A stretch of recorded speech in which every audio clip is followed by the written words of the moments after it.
Hello everyone, it's ZorkMid123, and welcome the fuck back to my channel. Anna Campbell is open about suffering from depression. She often talks about her antidepressant medication, but interestingly, she doesn't reveal what it is. But she gives enough clues about it, specifically that 450 milligrams per day is the maximum you can take before your risk for having a seizure becomes too big, that I can tell you that she is taking an antidepressant called Wellbutrin, generic name bupropion. There is only one other antidepressant that greatly increases your risk of seizure beyond a certain dosage, and that is a tricyclic antidepressant known as anafranil, generic name chlormipramine.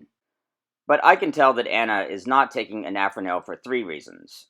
First, while anafranil is technically a tricyclic antidepressant, that refers to its chemical structure and not its ability to reduce depression. In reality, anafranil is a failed antidepressant. The company that makes it tried and failed to get it FDA approved for depression, but was able to get it approved for obsessive-compulsive disorder. This makes it less likely that a doctor would use it for depression. Second, tricyclic antidepressants are very rarely used anymore. Third and most important reason is that for anafranil, the risk of seizures increases above 300 milligrams per day, but for Wellbutrin, the risk for seizures increases above 450 milligrams per day. Anna made it clear that her medication could not be increased above 450 milligrams per day due to seizure risk. So it has to be Wellbutrin. I'm currently on 300 milligrams, which is still a lot. The highest dose of my medication without being a risk for a seizure is like 450. And I used to be on 400. Wellbutrin is the only antidepressant in which your risk for seizures increase significantly beyond the dose of 450 milligrams per day.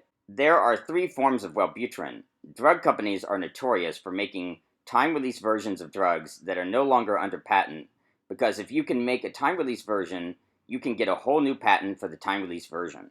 In the case of Wellbutrin, after the company made Wellbutrin, they made a time-release version called Wellbutrin SR, and they later came up with yet another time-release version called Wellbutrin XL, which is even longer acting than Wellbutrin SR. Pictured here is generic Wellbutrin SR. Anna indicates that Wellbutrin is useful for her, and that when she stops taking it, she suffers greatly.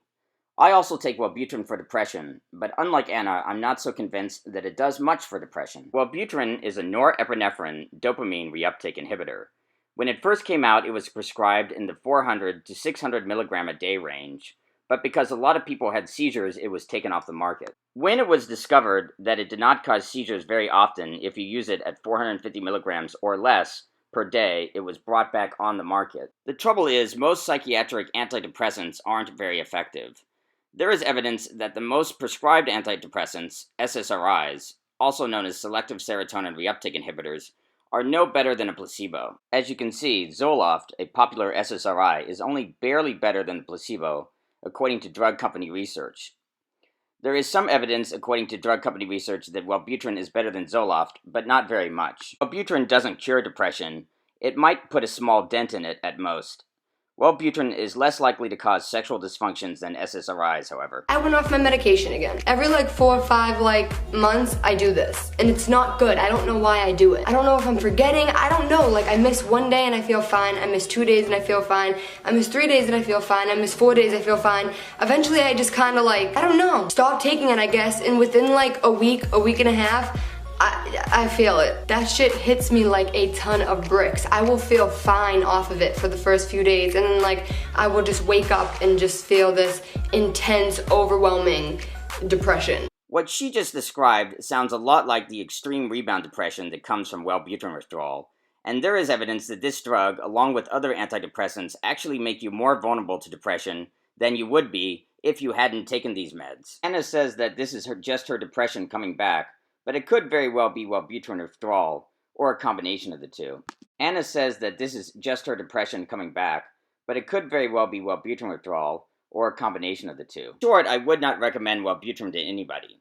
I still take it myself for two reasons. One is I want to avoid its withdrawal effects. Second, I think it might actually help a little bit, but I cannot honestly say that this isn't solely the placebo effect. Maybe I will get off of it someday.